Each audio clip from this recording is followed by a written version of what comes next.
श्री शिव पुराण। आज के जीवन में पुराणों में वर्णित घटनाओं पर विश्वास करना एक बौद्धिक व्यक्ति के लिए तर्कसंगत नहीं माना जाता, किंतु भक्तिभाव की दृष्टि से तर्क का कोई महत्व नहीं होता और न हमें इन पुराणों को तर्क की दृष्टि से सोचना विचारना चाहिए। इनमें केवल भक्ति के भाव की पुष्टि होती है, उससे संतोष प्राप्त होता है और मन से अनेक दोष निकल जाते हैं तथा मन स्वच्छ हो जाता है। हमारे यहाँ पुराणों में शिव पुराण का महत्व सबसे अधिक है। इस पुराण में वेदांत और विशिष्ट ज्ञान से परिपूर्ण लौकिक और पारलौकिक मनोरथ को पूर्ण करने की शक्ति है। पारलौकिक सत्ता के विषय में आज हम कुछ भी कहें, लेकिन विराट प्रकृति, ब्रह्मांड और लाखों मील प्रति सेकंड की रफ्तार से भागने वाले ग्रहों उपग्रहों की स्थिति जितनी भी हम जानते हैं, उससे एक बहुत बड़े रहस्य की सृष्टि होती है। इस रहस्यमय संसार में केवल आस्था से ही इन सब बातों पर विचार किया जा सकता है। हमारे आदिदेव कौन हैं? इस पर हमारे यहाँ कभी विवाद नहीं हुआ। ब्रह्मा, विष्णु, महेश सभी आदिदेव हैं। ब्रह्मा सृष्टि के उत्पादक हैं, विष्णु पालक हैं और शिव उसका रूपात्मय करने वाले या समाप्त करने वाले हैं, अर्थात यह एक ही मूल शक्ति है जो तीन विभिन्न रूपों में कार्य करती है।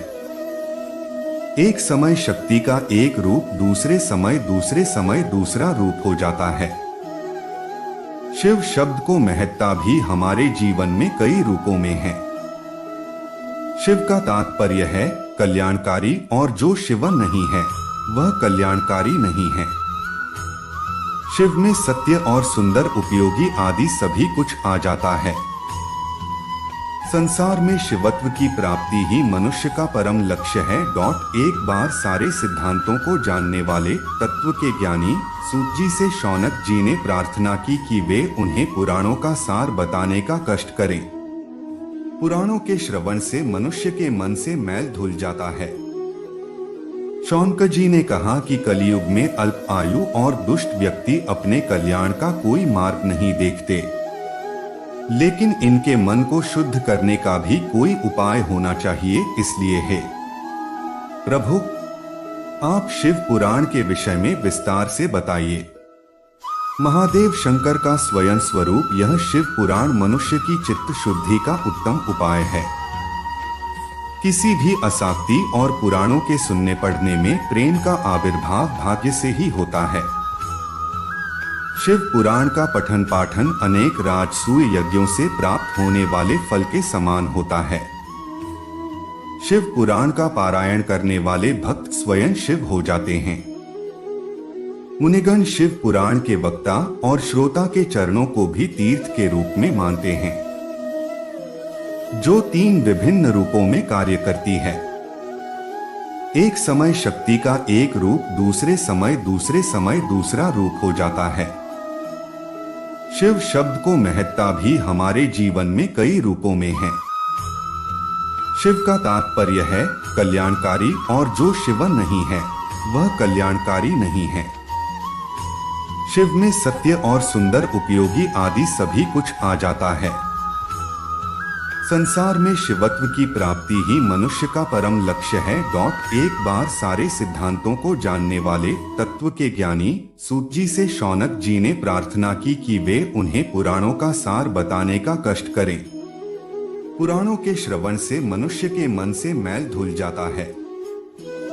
शौनक जी ने कहा कि कलयुग में अल्प आयु और दुष्ट व्यक्ति अपने कल्याण का कोई मार्ग नहीं देखते, लेकिन इनके मन को शुद्ध करने का भी कोई उपाय होना चाहिए। इसलिए हे प्रभु, आप शिव पुराण के विषय में विस्तार से बताइए। महादेव शंकर का स्वयं स्वरूप यह शिव पुराण मनुष्य की चित्त शुद्धि का उत्तम उपाय है। किसी भी आसक्ति और पुराणों के सुनने पढ़ने में प्रेम का आविर्भाव भाग्य से ही होता है। शिव पुराण का पठन पाठन अनेक राजसूय यज्ञों से प्राप्त होने वाले फल के समान होता है।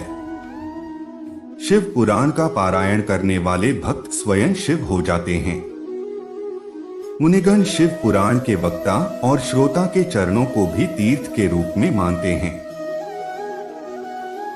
सूत जी ने कहा, शौनक जी, जो व्यक्ति मुक्ति चाहता है उसे पुराणों का पठन पाठन करना चाहिए। यह पुराण स्वयं शंकर जी के मुख से अमृत के समान निकला है। शिव पुराण को पढ़ने वाला कोई भी व्यक्ति अपने कुल को भी अमृत प्रदान करता है। सूत जी बोले कि इस पुराण में 24,000 श्लोक और 7 संहिताएं हैं। इनमें शिवजी से संबंधित विभिन्न घटनाओं का चित्रण है।